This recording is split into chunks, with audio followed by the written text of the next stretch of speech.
आपल्याला माहिती असेल तर गेल्या 3 वर्षापासून मुंबई महानगरपालिकेत लोकप्रतिनिधी नाहीत, सगळा कारभार प्रशासन चालवतंय।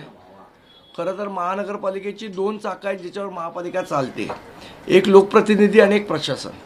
पण एक चाक गेल्या 3 वर्षापासून पंक्चर झालेलं आहे आणि एका चाकावरच महापालिका चालू आहे आणि त्यामुळे अनेक गोंधळ, अनेक समस्या, अनेक प्रश्न आहेत याच्यावर कुठेही चर्चा होताना दिसत नाही। आणि ह्याचसाठी म्हणून मुंबईच्या खऱ्या प्रश्नांवर चर्चा झाली पाहिजे ही आमची ठाम भूमिका आहे आणि म्हणून एक प्रतिसभागृह भरवण्याचा मानस आम्ही जाहीर केला। त्याला अतिशय उत्कृष्ट असा प्रतिसाद आम्हाला ठिकठिकाणावरून आला। ठिकठिकाणी लोकांनी आम्हाला सभागृहात बोलायचं अशा प्रकारची इच्छा व्यक्त केली। त्यांच्या नावाची शॉर्टलिस्ट करणं चालू आहे, त्यांच्याशी चर्चा करणं चालू आहे। आमचे 3 उपशहराध्यक्ष, आमचे विभागाध्यक्ष त्यांच्याशी चर्चा करत आहेत आणि त्याच अनुषंगाने येणाऱ्या 26 एप्रिलला संध्याकाळी 5 वाजता महापालिकेच्या समोर जे आपलं पत्रकार भवन आहे त्या पत्रकार भवनच्या 3ऱ्या मजल्यावर आपण हे सभागृह भरवतोय। त्या सभागृहामध्ये NGOज, सामाजिक कार्यकर्ते, 1-2 दिवसात आम्ही सर्व राजकीय पक्षांना सुद्धा निमंत्रण देणार आहोत त्याच्यामध्ये की त्यांनी त्यांचे प्रतिनिधी पाठवावेत त्या सभागृहात। महापालिका आयुक्तांना सुद्धा आम्ही विनंती करणार आहोत की त्यांनी किंवा त्यांचा प्रतिनिधी हा सभागृहात पाठवावा, जेणेकरून लोकांच्या काय समस्या आहेत त्यांच्याही कानावर जाईल, त्याचे मिनिट्स तयार होतील। ते मिनिट्ससुद्धा आम्ही महापालिकेला देऊ। या सभागृहात प्रामुख्याने 3 विषयांवर चर्चा होईल।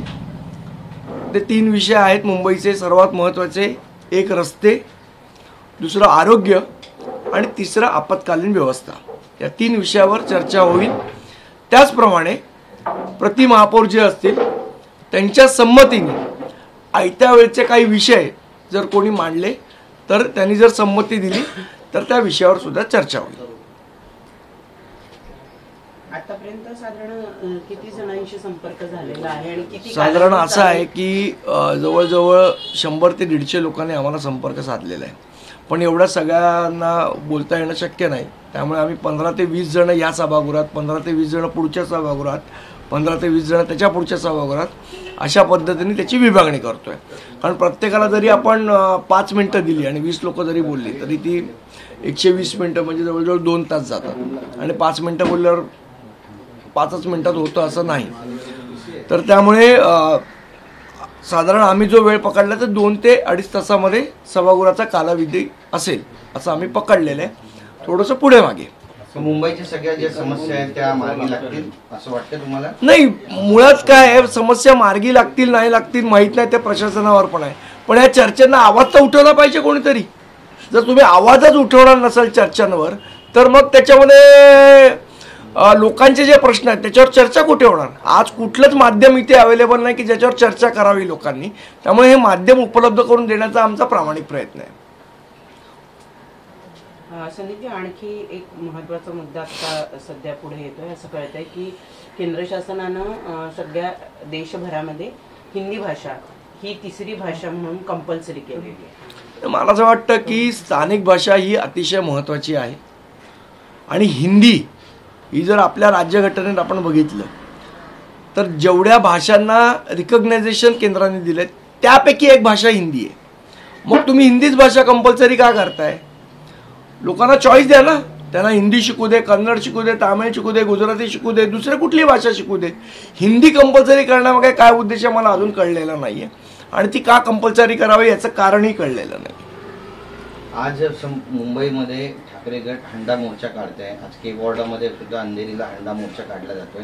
पाण्याची समस्या आहे म्हणून ठिकठिकाणी ठाकरे गटाकडून अशा पद्धतीनं मोर्चे निघतात, तुमची यावर प्रतिक्रिया काय? खरंच पाण्याचा प्रॉब्लेम आहे मुंबईमध्ये? जिथे समस्या असेल तिथे मोर्चे काढले पाहिजेत, त्यांनी काढावे। काल निर्धार सभा झाली नाशकामध्ये आणि त्यामध्ये उद्धव ठाकरे यांनी असं म्हटलंय की छत्रपती शिवाजी महाराजांबद्दल इतका आदर असेल तर शिवजयंतीला देशभरामध्ये सुट्टी जाहीर करायला पाहिजे सरकारने। मला असं वाटतं आता काय उद्धव ठाकरेंना स्वतःचा आवाज लोक ऐकतील की नाही ऐकतील माहीत नाही, त्यामुळे बाळासाहेबांच्या आवाजात बोलावं लागतं। राजभवनाच्या जागेवरती शिवस्मारक बांधा अशी मागणी करतात। त्यांना आता इलेक्शन आहेत त्यामुळे रोज नवीन नवीन मागण्या सुचतात। सर, घाटकोपरमध्ये गुजराती आणि मराठी असा वाद पेटलेला आहे. एकीकडे 4च घरं मराठ्यांचे आहेत आणि मराठी माणसं घाणेरडी आहेत, मच्छी खातात, खाल्ल्याचा म्हणजे खालच्या दर्जाची त्यांची वागणूक आहे अशा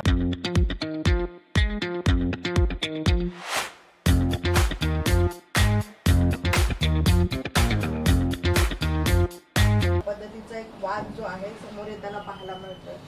आमचे काल मी जो काही व्हिडिओ बघितला मला अजून पूर्ण माहिती मिळाली नाही, पण आमचे महाराष्ट्र सैनिक तिथे गेलेले आणि जे राजसाहेबांनी सांगितले ती भूमिका आमची कायम आहे.